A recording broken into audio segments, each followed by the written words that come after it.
If you've ever tried researching models on Hugging Face, you know how fast it gets messy, hundreds of models, different licenses, download counts, and no easy way to compare them at scale. In this video, I'll show you how to automatically collect Hugging Face model data using the Hugging Face Model Scraper by ParseForge, which you can find on Appify or in the link down in the description.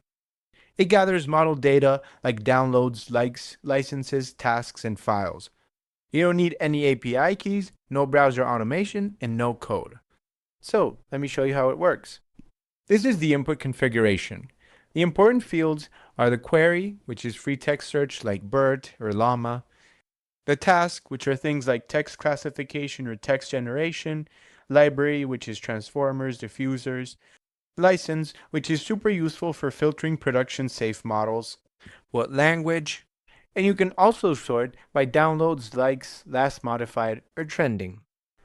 In this example, I'm searching for BERT models specifically for text classification and built with transformers, and I'd like them to be sorted by likes. Then you set the maximum number of items, we'll leave it 20 for this demo, and you can either schedule the actor to run once, daily, weekly, however you want, or run it once. We'll run it once for this demo. Now we'll let the actor do its magic.